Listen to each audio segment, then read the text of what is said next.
Hey everyone, welcome back to the channel. First off, I just wanted to say thanks to everybody who's been leaving comments, subscribing, and sharing. I really appreciate all the support you've given me and my little channel here.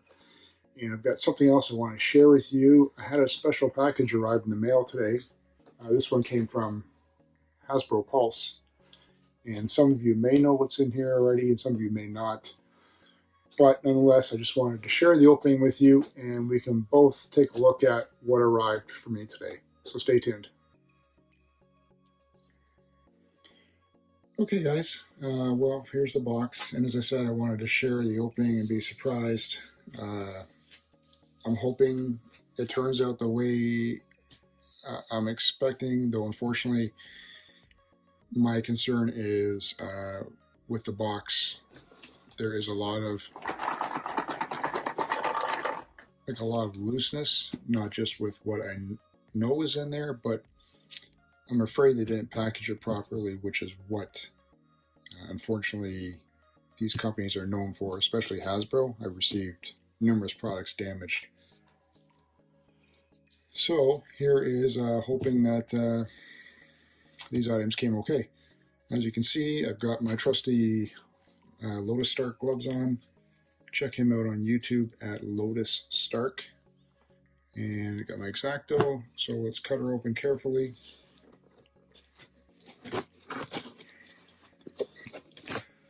And I'm hoping, whoops, that was a bad cut. I think I went too deep with that one.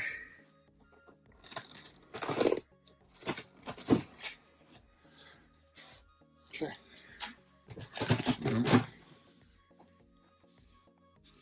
Okay, well, I'm seeing bubble wrap, which is nice.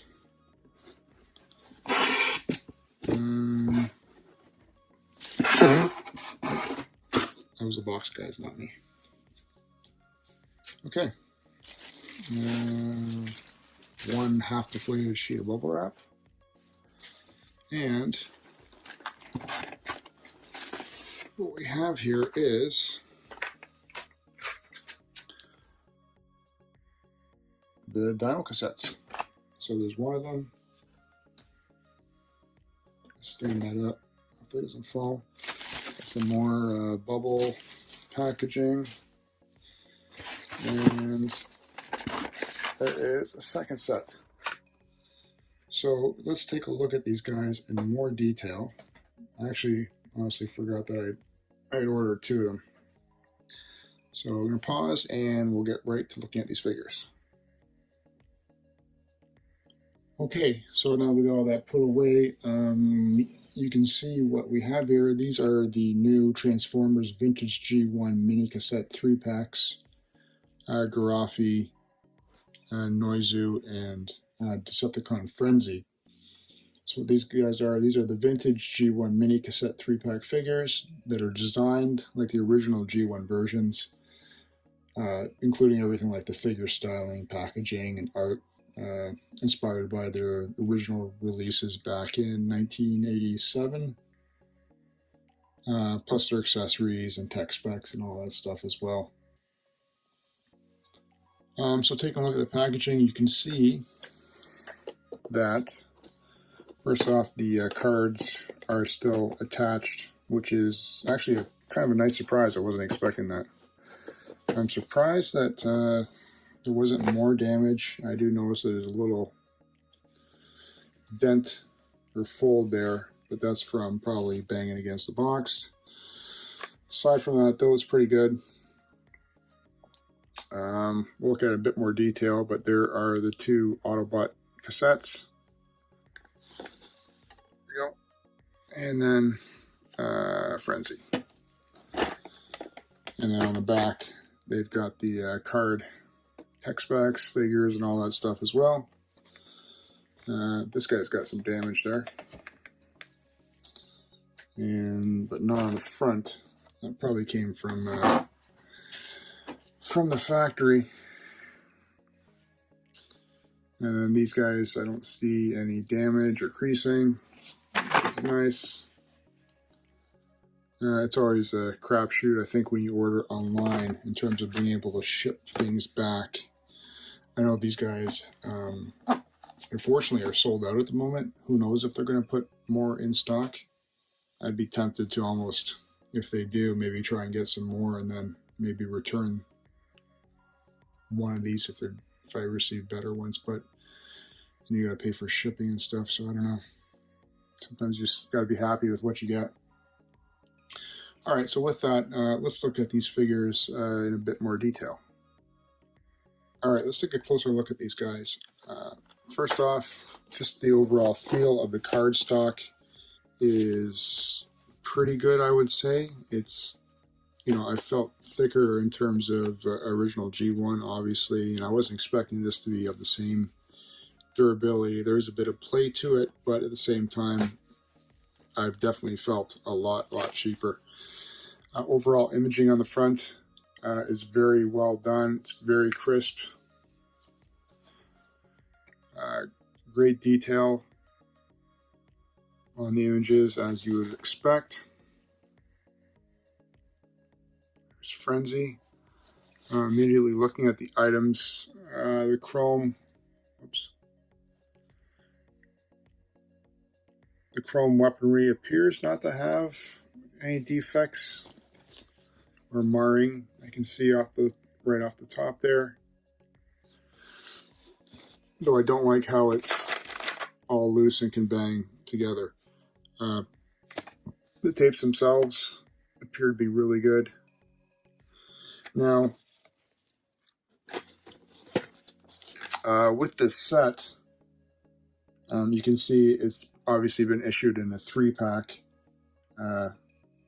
Gurafi and Noizu, which are seemingly identical versions of their G1 parts, as well as Decepticon Frenzy. So this version comes sort of like a retro-style 2-pack. So you got the Dinocassettes on the left, Frenzy on the right. Now, the same arrangement, though, has been retained for the back of the set. And what this means is Gurafi and Noizu's instructions and bios are on the left behind Frenzy, which is over on this side, and Frenzy's instructions and bios are on the right behind the actual dinos themselves. So hard to say if this is going to be corrected for the future, if they do any future production runs, because I know at the moment actually Hasbro has been canceling orders due to lack of items and offering refunds for people, which is certainly frustrating. I don't know what's going to happen with that. So if they do new ones and maybe correct it, these early production runs could be the earlier and more rarer versions just due to the misprint on the back. Though it would have been nice to actually have the correct stats on the back of the cards. So, since we're talking about the stats, they've obviously incorporated the instructions and forms of pictures on the back. So there is Gurafi and Noizu's transformations, very simple, along with their character stats. There you go. So there's Gurafi. You can pause it if you'd like to read it. And then obviously his tech specs, which are readable without the red decoder card. And there is Noizu's, his instructions. We got Frenzy's transformation, which is again very simple. His character stats, or description, and then his individual stats. So overall, I'm pretty pleased with it. Like I said, it could have been a lot worse in terms of packaging and whatnot. So definitely happy to have this set in the condition that it is. Now, this set was revealed when it went up for pre-order on Hasbo Pulse on the first day of San Diego Comic-Con 2019, even though it wasn't announced at the show at all. It was also supposed to be available in general at Hong Kong retail, and it was originally intended to be a HasCon 2019 exclusive, but was moved over to the Hasbo Pulse site following the convention's indefinite hiatus. Now, I also did a review a little while ago on the KO Dinocassettes. So I just wanted to show sort of, first off, the two boxes. Maybe I can do a better close-up comparison here. So you can see the packaging. This is obviously not the original Japanese Dinocassettes because, one, they're in the thousands of dollars and I don't have that money for it, nor would I spend it, though the KO versions are certainly a lot more affordable, though still pricey considering they are KO items. So I do have the set of 4. I'm just bringing out Gurafi in comparison. So you can see, even with the coloring of the box and the picture artwork, they've really tried to stay true in terms of the look and feel for it. And then cassette-wise, there's the back comparison. I obviously have not put the stickers on my KO version, nor will I ever. And you can see there's a few variations, mostly with just the pins. But overall, it seems to be pretty close. And then with Noizu, again, artwork and box comparison. And then I can pull up his, even the coloring is almost spot on, I would say. They seem to have used the same actual screws, though the pin is more rounded on the top of the KO version than this G1 reissue, which seems to be more flat. Another distinction that they've said also is with this G1 reissue version, the stickers tend to go right to the edge, whereas in the other ones, they don't go quite to the edge of the plastic. Okay, and here's also a comparison shot of what they look like in actual Dinobot mode or Dino mode. Gurafi as the Pteranodon and Noizu as the Allosaurus. The KO ones are pretty good. 3 out of my 4 are really tight. Just Gurafi, due to his wings being extended, tend to be a little bit loose.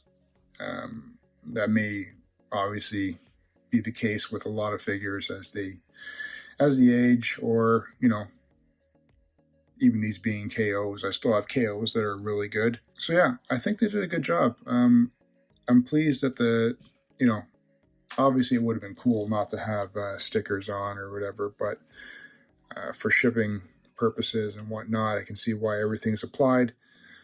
It does look nice. I'm happy with the overall packaging. Yeah, I would recommend, if you guys can get this set, these 2 figures for us here in Canada cost me $94 all in shipped. So I think prices on the internet or pre-orders, they were around between $39 to $49, I think, depending on what site you order them from, or aside from Hasbo Pulse, I should say. So don't despair if you guys have your orders canceled or can't seem to find any of them yet. Hopefully Hasbro realizes the fan interest in these figures and does a second production run, maybe even with the corrected transformation process and descriptions and stat cards on the back. Have them on the proper side. So leave me a comment down below, guys. Tell me what you think of these 3 figures. Let me know if you do happen to have the KO set. Check out my review for my 4KO Dinobots. I'll put a link below, or it might pop up in the window now. And just let me know. Let me know if you have these guys yet, or if you're waiting for them to arrive still. But please leave a comment. Don't forget to share, like, and subscribe. And I really appreciate everybody tuning in and taking their time to stop by and check out this video. Thanks again, guys. We'll see you again real soon.